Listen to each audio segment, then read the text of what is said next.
எங்க வீட்டு ருசியில நம்ம இன்னைக்கு பார்க்க போறது வெந்தய தோசை வடகரி.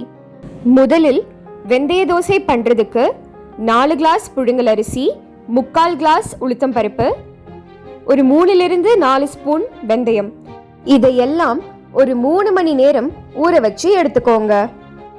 முதலில் நம்ம ஊற வச்ச வெந்தயமும் உளுத்தம் பருப்பையும் கொஞ்சம் உப்பு சேர்த்து நல்லா நைஸா அரைச்சி எடுத்துக்கோங்க.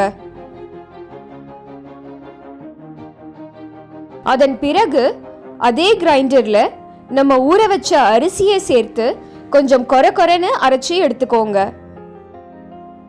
இப்போ இது ரெண்டையும் ஒன்னா கலந்து உங்களுக்கு அடுத்த நாளுக்கு எவ்வளவு மாவு தேவைப்படுகிறதோ அந்த அளவு மாவை மட்டும் ஒரு பாத்திரத்துக்கு மாத்தி ஓவர் நைட் புளிக்க விடுங்க.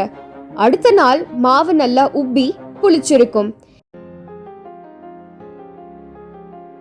இப்போ வடகரி பண்றதுக்கு ஒரு குக்கர்ல கொஞ்சம் தண்ணி சேர்த்து அதன் கூடவே பொடியாக நெருக்கின 3-4 வெங்காயம் சேர்த்துக்கோங்க. இதன் கூடவே கொஞ்சம் முந்திரி, தேவைக்கேற்ப கல்லுப்பு, உங்களோட காரத்துக்கு ஏற்ப மிளகாய் தனியாய் பொடி, மஞ்சள் பொடி இதெல்லாம் சேர்த்து நல்லா கலந்து விட்டு குக்கரை மூடி ஒரு 3 விசில் வர வரைக்கும் வச்சு எடுத்துக்கோங்க. இந்த சமயத்துல வடகரிக்கு தேவையான மசாலா பண்றதுக்கு ஒரு கடாயை சூடு பண்ணி அதுல கொஞ்சம் நெய் சேர்த்து அதன் கூடவே தனியா, ஜீரகம், சோம்பு, முழுமிளகு, பச்சை மிளகாய், பூண்டு, இஞ்சி, 1/2 கப் திருவின தேங்காய் இதெல்லாம் சேர்த்து நல்ல நிறம் மாறுற வரைக்கும் வறுத்து எடுத்து கொஞ்சம் தண்ணீர் சேர்த்து அரைச்சி எடுத்து வச்சுக்கோங்க. இப்போ வடகரிக்கு தேவையான பக்கோடா பண்றதுக்கு கொஞ்சம் கடலைப்பருப்பை 1 மணி நேரம் ஊற வச்சு எடுத்துக்கோங்க. ஊற வச்ச கடலைப்பருப்புல இருந்து ஒரு கைப்பிடியை மட்டும் தனியா எடுத்து வச்சுக்கோங்க. இப்போ ஒரு மிக்சியில பச்சை மிளகாய், பூண்டு, இஞ்சி, ஊற வச்ச கடலைப்பருப்பு, ஜீரகம், சோம்புத்தூள், கரம் மசாலா பொடி, தேவையான அளவு உப்பு, பருப்பு ஊற வச்ச தண்ணி இதெல்லாம் சேர்த்து கொஞ்சம் கொரன்னு அரைச்சி எடுத்துக்கோங்க. இதன் கூட நம்ம ஏற்கனவே எடுத்து வச்ச ஊற வச்ச கடலைப்பருப்பை சேர்த்துக்கோங்க. இது பக்கோடாக்கு ஒரு நல்ல டெக்ஸ்சர் கொடுக்கும்.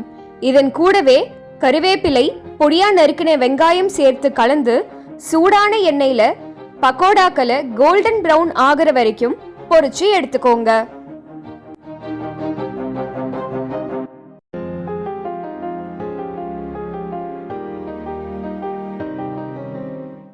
இப்போ நம்ம பொரிச்சு வைத்த பக்கோடாக்களை வேக வைத்த வெங்காயத்து கூட சேர்த்து இதன் கூடவே நம்ம அரைத்து வைத்த பெப்பர் மசாலாவையும் சேர்த்து நல்லா கலந்து கொதிக்க விடுங்க.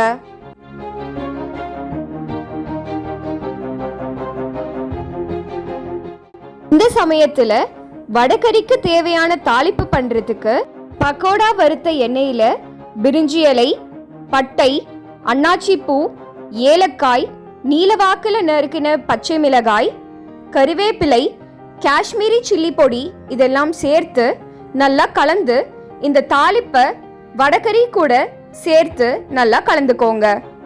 இத மூடி வச்சு ஒரு 2 விசில் வர வரைக்கும் வச்சு எடுத்துக்கோங்க. இப்போ தோசை தவா சூடாகினதும் நம்ம ரெடி பண்ணி வைத்த மாவை ஊத்தி தோசையா தேய்ச்சு 2 பக்கமும் நல்லெண்ணெய் சேர்த்து கோல்டன் பிரவுன் ஆகிற வரைக்கும் தோசையை சுட்டி எடுங்க. சூடாக சுட்டி எடுத்த வெந்தய தோசை கூட சுட சுட வடகரிய பரிமாறினா அதோட ருசி அட்டகாசமா இருக்கும். நீங்களும் இதை செஞ்சு சுவைச்சு இதோட ருசி உங்களுக்கு எப்படி பிடிச்சிருந்ததுன்னு சொல்லுங்க. உங்களுக்கு எங்களோட சேனல் பிடிச்சிருந்தா லைக் பண்ணுங்க, ஷேர் பண்ணுங்க, சப்ஸ்கிரைப் பண்ணுங்க. இன்னொரு வீடியோல சந்திப்போம். தேங்க்யூ.